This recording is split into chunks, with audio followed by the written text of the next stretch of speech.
I could hear the laughter before I even stepped into the grand ballroom. The clinking of glasses, the hum of small talk, the smell of roasted salmon and garlic butter. My family, or at least the people who shared my blood, were gathered in clusters, catching up as if the years had been kind to all of us. I smoothed my navy silk blouse, feeling the soft fabric against my skin, and adjusted the delicate gold chain at my neck.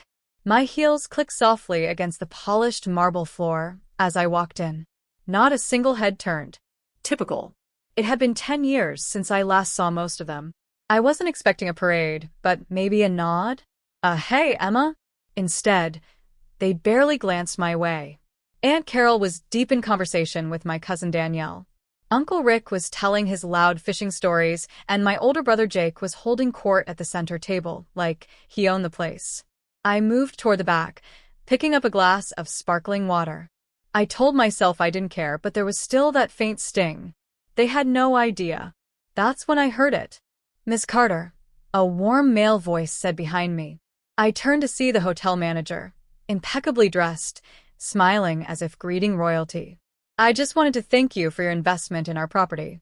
It means the world to us." Every conversation near me slowed. Heads turned, eyes widened, and suddenly they were all looking at me. The last time I saw most of them was at another family gathering, not nearly as fancy as this one, but just as loud. It was the summer I turned 23. I was fresh out of college, working 2 part-time jobs just to cover rent on a 1-bedroom apartment in a sketchy part of town. I walked into my parents' backyard with a store-bought cake and a smile, hoping maybe someone would notice I was trying. Instead, the first words out of Aunt Carol's mouth were, "Emma, still working at that little coffee shop?" I nodded, trying to keep it light, and picking up some shifts at the bookstore. Her lips pressed into a thin smile. "Well, as long as you're getting by." That was the tone. Every comment dipped in that sugary condescension that tasted worse than outright insult. My cousin Danielle bragged about her new job in marketing, my brother Jake talked about his promotion, and I just listened. It wasn't the first time I felt small in that family, but it was the first time it sank deep enough to hurt. I remember holding a paper plate in my hands, the lump in my throat so tight I could barely swallow. I remember noticing how my fingers trembled when I reached for a fork. Then Grandma Rose, the only one who'd ever seen me for more than my paycheck, slipped into the chair beside me. She was wearing her faded blue cardigan, her silver hair in its usual bun. She didn't try to cheer me up. She just took my hand and said quietly, "Don't let their noise drown out your music." She reached into her bag and pulled out a small silver key on a thin chain. "For the day you find your own door," she said, pressing it into my palm.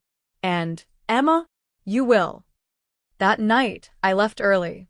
No goodbyes, no hugs. Just a quiet vow on the drive home. I would never again sit at a table where I was made to feel like a charity case. I didn't know how I was going to do it yet, but I knew I would. And someday they'd notice. I wish I could say that after that backyard humiliation, I woke up the next morning with a master plan. The truth? I woke up late, spilled coffee on my only decent pair of pants, and dragged myself to the bookstore for another 8-hour shift. But something was different. Grandma Rose's words had taken root somewhere deep inside me. "Don't let their noise drown out your music." That silver key on its chain rested against my collarbone every day, a silent reminder that there was a door out there with my name on it. The first crack in that door came a few months later when I met Margaret Lane, a frequent bookstore customer who always ordered stacks of travel guides and business biographies. One slow afternoon, she struck up a conversation. She'd just retired from running a boutique hotel chain and was thinking about mentoring young entrepreneurs. I almost laughed when she suggested I had the mind for hospitality. I was just a cashier with a dream that hadn't yet taken shape. But Margaret saw something I didn't. She offered me a part-time position at one of her smaller properties, front desk, answering phones, helping guests. It wasn't glamorous, but I said yes. From there, I absorbed everything. I learned about customer service, vendor contracts, local tourism, marketing. I watched how Margaret handled problems, always calm, always professional. She taught me that in hospitality, details mattered. Fresh flowers in the lobby. The way a bed is turned down. The right words to turn a complaint into a loyal guest. I worked the front desk during the day, cleaned rooms when someone called in sick, and took night classes in business management. The exhaustion was real, but so was the satisfaction. My first real win came when I saved enough to buy a small rental cabin by a lake 2 hours away. I spent weekends repainting, fixing leaky faucets, learning how to list it online. When my first guest left a 5-star review, I cried, not because of the money, but because it proved I could do this. From 1 cabin, I moved to 3. Then I partnered with Margaret on a small boutique hotel in Vermont. The risk was terrifying, but it paid off.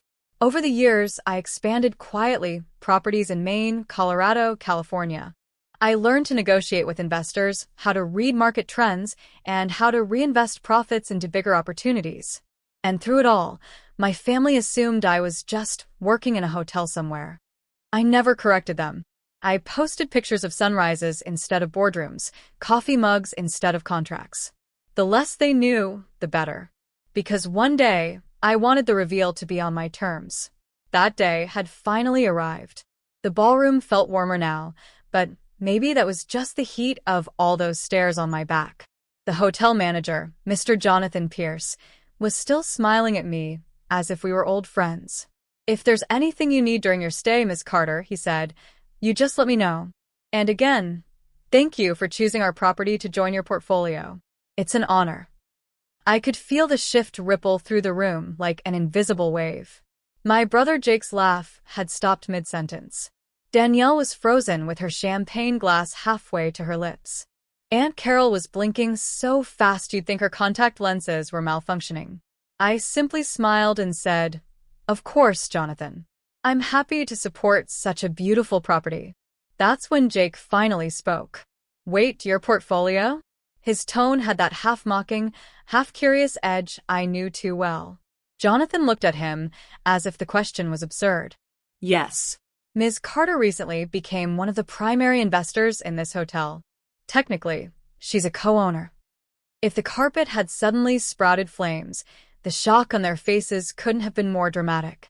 I gestured to the space around us, the gleaming marble floors, the crystal chandeliers, the fresh orchids on every table.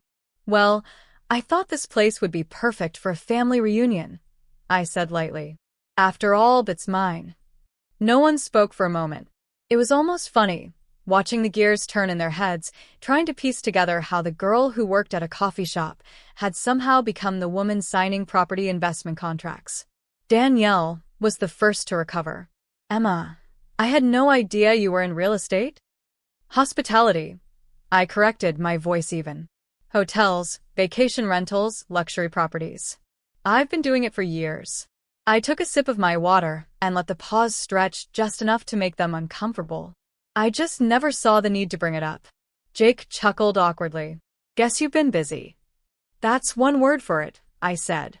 I invited Jonathan to stay for a drink, and we chatted about upcoming renovations to the rooftop terrace and the spa expansion, all decisions I had a hand in. I didn't need to brag. The details spoke for themselves. From the corner of my eye, I saw Aunt Carol lean toward Danielle, whispering, probably trying to make sense of it all. The same woman who once told me, "Some people just aren't cut out for success," was now sitting in my hotel, eating my food, drinking wine I had approved for the menu. The shift in their energy was almost immediate. Cousin Mark came over, suddenly all smiles, asking how I'd been. My mother's younger sister, who hadn't texted me in years, complimented my dress. Even Jake's voice softened when he asked if I was staying long. I knew exactly what was happening. They weren't just curious. They were recalibrating, trying to figure out how to treat me now that they knew I had money, influence, and options. I kept my composure, but inside, a quiet satisfaction bloomed. Not because I needed their approval, I didn't, but because I had walked into this room invisible, and now I was impossible to ignore. The rest of the evening felt different. Conversations that had once excluded me now revolved around me. It was like someone had flipped a switch, and suddenly I was Emma, the accomplished hotel investor, not Emma, the girl who can barely pay rent. I wasn't naive. I knew this kind of attention had strings attached. Sure enough, by dessert, the first favor slipped into conversation. Cousin Mark leaned over with a conspiratorial grin. I've been thinking about opening a sports bar. Maybe we could talk about an investment. Aunt Carol chimed in next, her voice overly sweet. Your cousin Danielle's looking to start her own boutique. Maybe you could give her a little boost. I set my fork down and folded my hands neatly on the table. I appreciate the ambition, I began, my tone calm but firm, but if I'm going to be involved in anything, there are conditions. That got everyone's attention. Condition 1, I said, meeting Mark's eyes. You put in as much work as you expect me to. Sweat equity. If you're not willing to work nights and weekends, don't ask me to put my name or my money on it. He nodded quickly, though I could see the surprise in his face. Condition 2, I turned to Aunt Carol. No talking down to people who are still finding their way. If I ever hear you belittle someone for their job or where they're at in life, you can forget about any partnership with me. She opened her mouth, probably to protest, but I didn't give her the chance. Condition 3, I said, letting my voice soften just slightly. You use what I give you to actually grow. No shortcuts, no blowing it on nonsense. You show me progress, I'll keep supporting you. The room was quiet for a moment. Then Jake leaned back in his chair and smirked. Guess we're all on notice, huh? I smiled faintly. Think of it as holding the door open for people who are willing to walk through it. My hand brushed against the silver key pendant at my neck, Grandma Rose's gift, and I felt its familiar weight. They nodded, some with genuine agreement, others with the polite masks people wear when they're not sure how to respond. But the message had landed. I wasn't a soft touch. I wasn't here to hand out free passes. If they wanted my help, they'd have to rise to the standard I lived by. For the first time in years, I felt in complete control of the conversation and the room. The reunion wound down slowly. People lingered, reluctant to leave the plush warmth of the ballroom. I noticed small shifts, nothing earth-shattering, but enough to feel. Mark approached me as we were gathering our coats. I'll draw up an actual business plan, he said, voice more serious than before. Not just an idea.